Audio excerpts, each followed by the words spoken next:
ആശ്വാസം ലഭിക്കുവാൻ ഏറ്റവും അത്യന്താപേക്ഷിതമായിരിക്കുന്നത് താഴ്മയോടുകൂടി ജീവിക്കുക എന്നതാണ്. എന്നാൽ പലപ്പോഴും അനേകർ എനിക്ക് പണമുണ്ട്, എനിക്ക് അധികാരമുണ്ട്, എനിക്ക് വസ്തുവകകളുണ്ട്, എനിക്ക് പല പൊളിറ്റിക്കലായിട്ടുള്ള രാഷ്ട്രീയമായ പിടിപാടുകളുമുണ്ട്, എനിക്ക് എന്തും ചെയ്യുവാൻ കഴിയും എന്ന് ചിന്തിച്ച് ഓടുകയും അധ്വാനിക്കുകയും ചെയ്യുന്ന അനേകരെ നമുക്ക് കാണുവാൻ കഴിയും.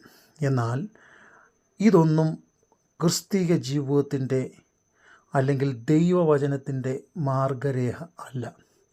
പിന്നെ എന്താണ് ദൈവവചനത്തിൻ്റെ മാർഗരേഖ?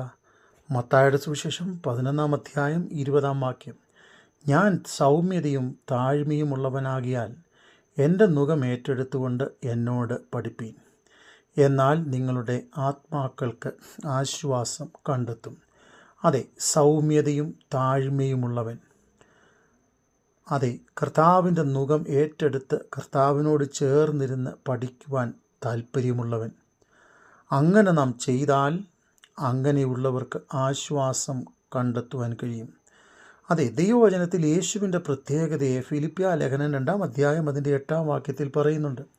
അവൻ ദൈവരൂപത്തിലിരിക്കെ ദൈവത്തോടുള്ള സമത്വം മുറുകെ പിടിക്കണമെന്ന് വെച്ച് കൊള്ളാതെ അവൻ വേഷത്തിൽ ദാസ്യരൂപം എടുത്തു. അതെ, നമ്മുടെ ജീവിതത്തിൽ നമ്മൾ അറിയേണ്ടുന്ന ഒരു പ്രധാനപ്പെട്ട വിഷയം, നമുക്ക് പലതും ചെയ്യുവാനും പറയുവാനും കഴിഞ്ഞുവെന്ന് വരാം. എന്നാൽ വേഷത്തിൽ ദാസ്യരൂപമെടുത്ത് തന്നെത്താൻ താഴ്ത്തുന്ന ഒരു സ്വഭാവം നമ്മളിൽ ഉടലെടുക്കേണ്ടിയിരിക്കുന്നു. ഇന്ന് സഭകളിൽ, സമൂഹങ്ങളിൽ, കുടുംബങ്ങളിൽ, വ്യക്തികളിൽ അനേക പ്രശ്നങ്ങൾ, ബാധ്യതകൾ വർദ്ധിച്ചു വന്നുകൊണ്ടിരിക്കുക.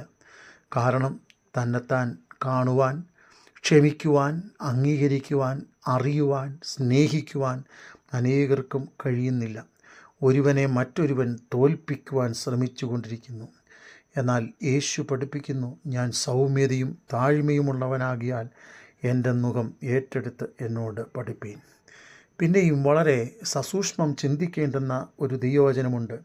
2 ദിനവൃത്താന്തങ്ങളുടെ പുസ്തകം 15-ാം അധ്യായം അതിൻ്റെ 2-ാം വാക്യം, നിങ്ങൾ യഹോവയോട് കൂടെ ഇരിക്കുന്നിടത്തോളം അവൻ നിങ്ങളോടും കൂടെയിരിക്കും. അവനെ അന്വേഷിക്കുന്നെങ്കിൽ നിങ്ങൾ അവനെ കണ്ടെത്തും. ഉപേക്ഷിക്കുന്നുവെങ്കിലോ അവൻ നിങ്ങളെയും ഉപേക്ഷിക്കും. നമ്മുടെ ജീവിതത്തിൽ കർത്താവിനോട് ചേർന്ന് ജീവിപ്പാനുള്ള ജീവിത സാഹചര്യങ്ങളെ നമുക്കൊരുക്കാം. ദൈവം നമ്മെ അനുഗ്രഹിക്കട്ടെ.